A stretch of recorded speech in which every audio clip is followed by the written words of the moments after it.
Welcome to episode 1 of Random Topics with Jack, where we explore the intriguing and sometimes controversial topics that shape our understanding of the world. I'm your host, Jack, and today we're diving into a critical aspect of psychological research: ethics.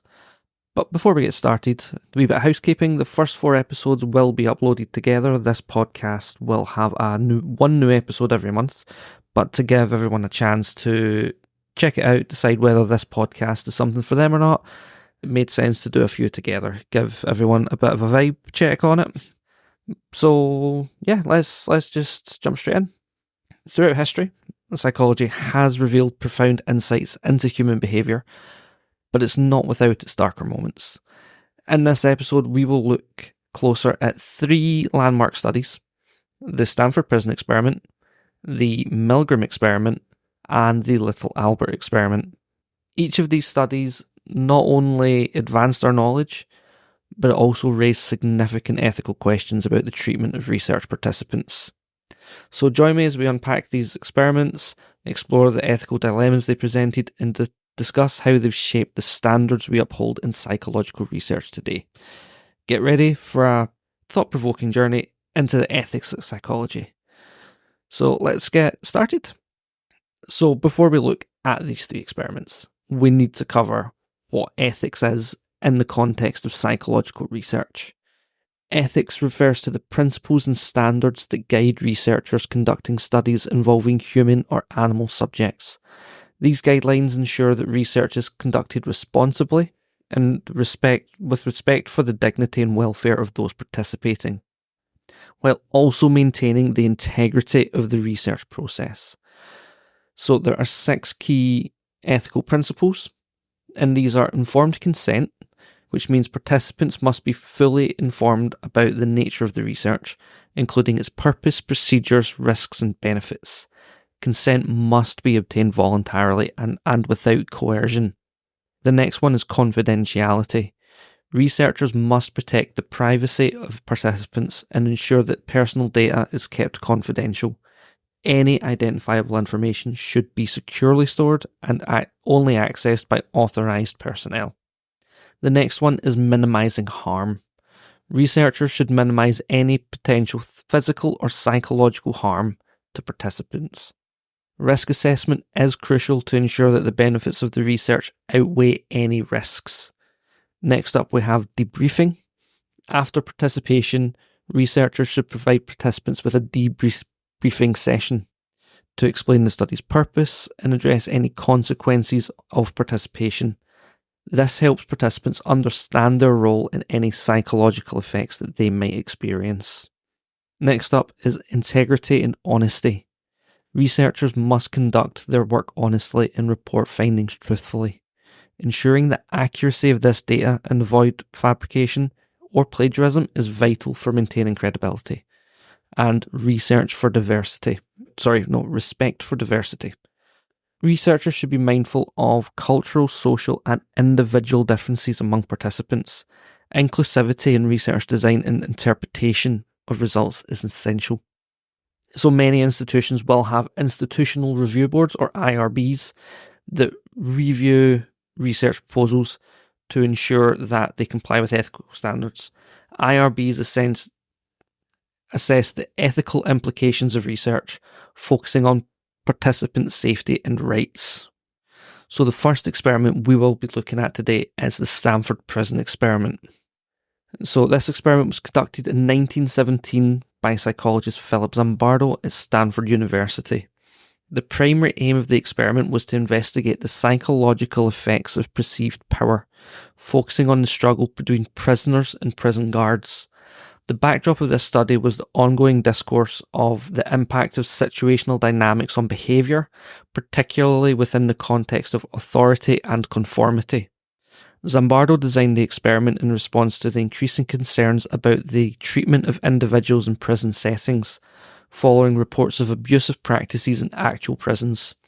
To create a realistic environment, a mock prison was constructed in the basement of the Stanford Psychology Building, with participants recruited through newspaper ads offering $15 a day for 2 weeks.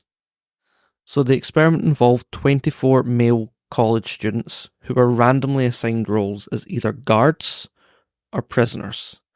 The setup was intended to simulate prison environment, complete with uniforms, a strict schedule, and surveillance. The guards were instructed to maintain order, but were given no specific guidelines on how to do so.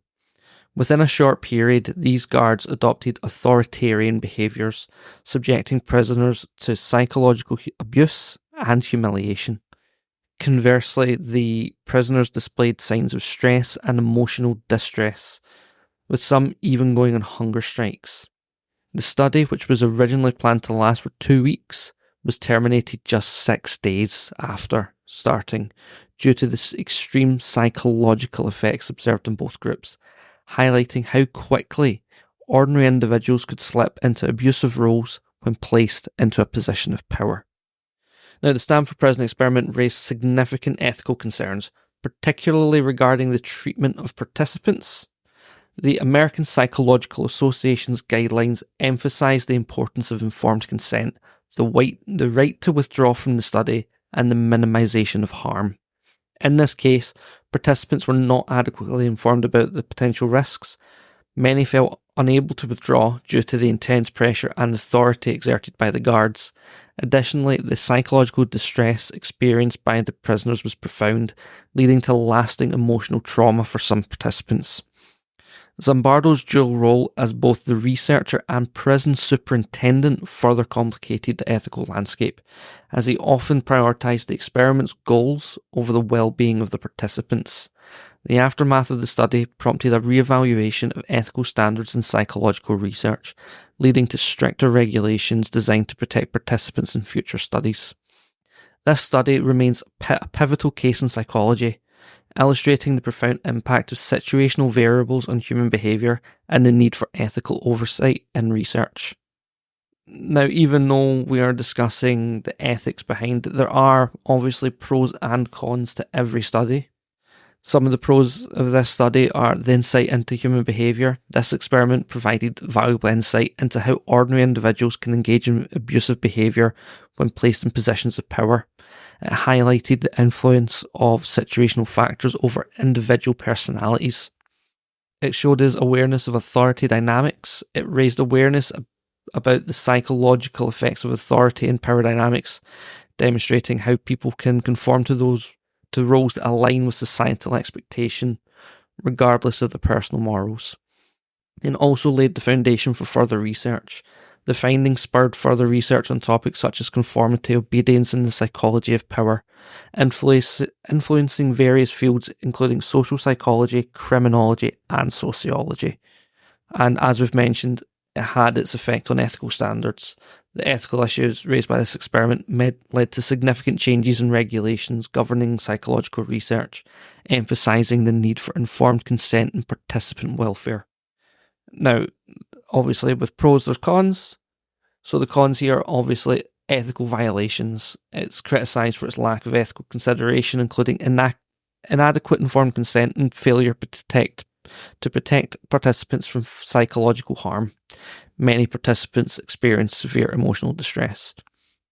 Critics argue that it lacked proper scientific control and methodological rigour, raising questions about the validity and the reliability of its findings.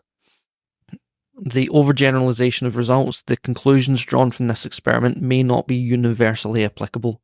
Critics contended the findings cannot be generalized beyond the specific context of the study, limiting the relevance to the real world.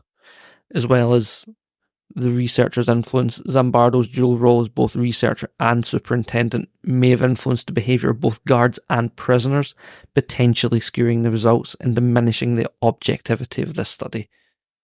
So in summary, while the Stanford Prison Experiment contributed significantly to our understanding of human behaviour and authority dynamics, it also serves as a cautionary tale regarding ethical standards in psychological research. Next up, we have the Milgram Experiment, which was a groundbreaking psychological study conducted by Stanley Milgram in the early 1960s at Yale University. This experiment aimed to investigate the extent to which individuals would obey authority figures, even when their commands conflicted with personal conscience and moral beliefs. The backdrop of this study was the widespread debate surrounding the Nuremberg trials and the atrocities committed during World War II, which raised questions about how ordinary people could partake in such inhumane acts under orders. Milgram sought to understand the psychological mechanisms that could lead individuals to comply with authority, thus providing insight into human behaviour in the context of obedience. So the experiment involved a simple setup where participants were assigned the role of a teacher, while an accomplice, or the learner, was placed in another room and connected to a shock generator. The teachers were instructed to administer increasingly severe electric shocks to the learner for each incorrect answer given during a memory test. The shocks ranged from 15 volts, or a slight shock, to 450 volts, which was a dangerous shock, with the learner feigning pain and eventually becoming unresponsive. Milgram's findings were startling. 65% of participants continued to administer shocks up to the maximum voltage, despite the apparent distress caused to the learner. The experiment revealed that ordinary people were willing to obey authority figures, and to the extent of inflicting harm on others, challenging previous assumptions about human morality. Now, the Milgram experiment then sparked extensive ethical debates within the psychological community and beyond. Key ethical issues included deception, as participants were misled about the true nature of the experiment and the well-being of the learner. Many participants experienced significant emotional distress during the study, leading to concerns about informed consent and potential psychological harm inflicted upon them. The lack of debriefing and long-term psychological impact on participants raised further ethical questions. Critics argued that the study's design violated ethical standards by prioritising research findings over the welfare of the participants. As a result, the Milgram experiment played a crucial role in the development of ethical guidelines in psychological research, emphasising the importance of protecting participants from harm and ensuring transparency in study procedures. In summary, the Milgram experiment remains a powerful illustration of the complexities of human obedience, morality, and the ethical responsibility of researchers in the field of psychology. And again, we'll go into the pros and cons. Pros are the experiment provided significant insight into human behaviour, particularly regarding obedience to authority. It highlighted how ordinary individuals could commit acts they would typically find reprehensible when prompted by an authority figure. Milgram's findings also contributed to a deeper understanding of the psychological mechanisms underlying conformity and obedience, influencing various fields, including psychology, sociology, and political science. The experiment employed a controlled laboratory setting, allowing for rigorous observation and measurements of participants' behaviour. This methodological approach set a precedent for future psychological studies. And the fact it was conducted in the wake of World War II, the experiment provided context into the moral dilemmas faced by individuals in situations of authority and power, fostering discussions about ethics in society and the potential for ordinary people to commit atrocities. However, there are always cons, and top of that list once again is ethical concerns. The experiment raised significant ethical issues, including deception and the emotional distress inflicted on participants. Many subjects experienced anxiety and guilt, leading to debates about the morality of such research practices. Critics also argued that the findings may not be generalisable to the real-world situations. The artificial laboratory setting and specific conditions may not accurately reflect how individuals behave in natural contexts. Some researchers contend that the experiment downplayed individual differences such as personality traits and moral values that can influence behaviour. This focus on situational factors may oversimplify the complexities of human morality, and the findings of the Milgram experiment can be misinterpreted or misused to justify harmful behaviours. The implications of obedience should be approached with caution to avoid promoting a deterministic view of human behaviour. So in summary, while the Milgram experiment significantly advanced our understanding of obedience and human behaviour, it also raised crucial ethical questions and highlighted the complexities of interpreting its findings in broader contexts. And now we're going to look at the Little Albert Experiment. The Little Albert Experiment was a landmark psychological study conducted by John B. Watson and his graduate student Rosalie Rayner in 1920. This experiment was an essential part of the behaviourist movement, which emphasised the study of observable behaviour rather than the internal mental state. Watson and Rayner aimed to explore the concept of conditioned emotional response, building on the earlier work of Ivan Pavlov.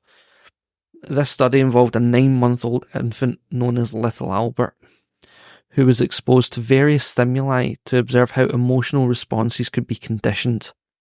The experiment was groundbreaking in demonstrating that fear could be learned through classical conditioning, shifting the focus of psychology towards behaviourism. So in this experiment, Little Albert was presented with a white rat, which he initially showed no fear towards. The researchers then introduced a loud, frightening sound by striking a metal bar with a hammer whenever Albert reached out towards the rat. This pairing of the rat with the loud noise created a strong emotional response in this infant. After several pairings, Albert developed a fear for the rat, even in the absence of the noise. The researchers further tested Albert's reactions to other stimuli, including a rabbit, a dog, and even a Santa Claus mask, demonstrating that this fear had generalised to similar objects. The study concluded that emotions could be conditioned and that Little Albert's fear responses were learned rather than innate. The Little Albert experiment has been widely criticised for its ethical implications. Critics argue that the experiment was fundamentally unethical, as it caused psychological harm to a vulnerable infant without consent. There was no attempt to desensitise Little Albert after this experiment, leaving him with an intense fear of white rats and similar stimuli. Furthermore, the study had lacked proper ethical oversight, which is now mandated in psychological research. Modern ethical guidelines require informed consent, the right to withdraw, and the provision for the participants' well-being, all of which were disregarded in Watson and Rayner's experiment. The Little Albert experiment is considered foundational in the field of psychology, particularly in behaviourism and the understanding of conditioned responses. The findings from this experiment influenced therapeutic practices, particularly in treating phobias through exposure therapy and systematic desensitisation. And the use of controlled experiments paved the way for future behavioural research, establishing a methodology for studying psychological phenomena. However, the lack of ethical considerations led to significant distress for this child and raised questions about the responsibilities of researchers towards their subjects. Critics also argue that the findings from a single case study may not be applicable to broader populations, raising doubts about the experiment's generalisability, and the long-term effects on Little Albert were never assessed, leaving questions about the potential lasting impact of the induced fears. So in summary, while the Little Albert experiment provided valuable insights into behaviourism and conditioned responses, its ethical shortcoming and the potential harm to the subject may have led to lasting debates about the morality and methodology of psychological research. These three studies are seminal studies that have profoundly influenced the ethical landscape of psychological research. The Stanford Prison Experiment highlighted the need for informed consent, the importance of participants' emotional well-being, leading to stricter guidelines on the treatment of human subjects. The Milgram Experiment raised critical questions about deception in research and the extent to which it is acceptable, and has since become a focal point in ethical discussions in psychology. And the Little Albert Experiment underscored the necessity for long-term follow-up and the importance of protecting vulnerable populations, particularly children. These experiments collectively prompted the establishment of a more rigorous ethical standard in psychological research, emphasising the need to prioritise the welfare of participants over the pursuit of knowledge. Ethical considerations in psychological research are paramount for several reasons. To protect the physical and psychological well-being of participants is foremost priority. Ethical guidelines ensure no harm comes to individuals doing research. Ethical practices also foster public trust in psychological research. When participants know that their rights and welfare are safeguarded, they're more likely to engage in these studies.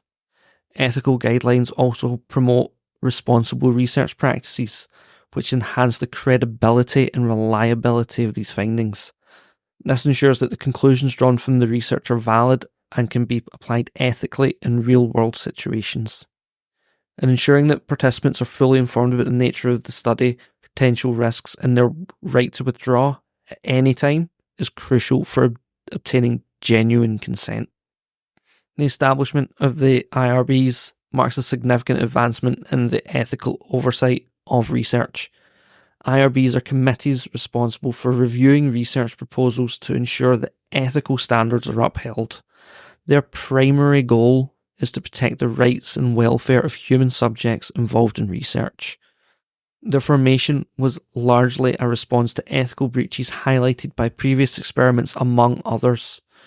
They adhere to federal regulations that mandate ethical review processes, ensuring that research involving human subjects is conducted responsibly.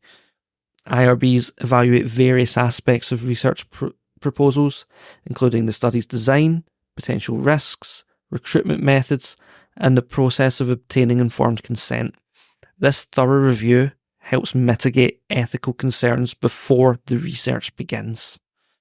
Beyond initial approval, IRBs also engage in ongoing monitoring of research to ensure compliance with ethical standards throughout a study's duration.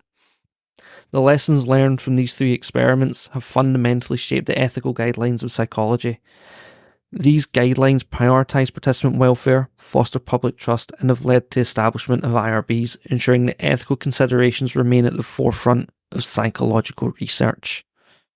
As we wrap up today's episode, I encourage you all to reflect on the vital balance between research and ethics in psychology.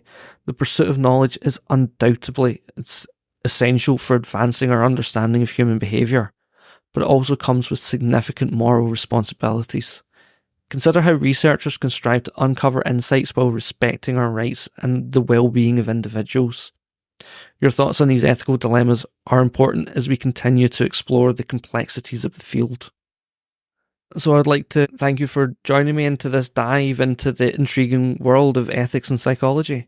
We've explored the complexities behind the Stanford Experiment, the shocking findings of the Milgram Experiment, and the controversial Little Albert study. But don't tune out just yet. In our next episode, we're blasting off into the cosmos as we uncover the fascinating history of space travel, from the first daring missions to the groundbreaking advancement that have taken us beyond our planet and how humanity has reached the stars. So whether you're a space enthusiast or just curious about what lies beyond our atmosphere, make sure to join me for episode 2 of Random Topics with Jack. Until next time, keep questioning and exploring.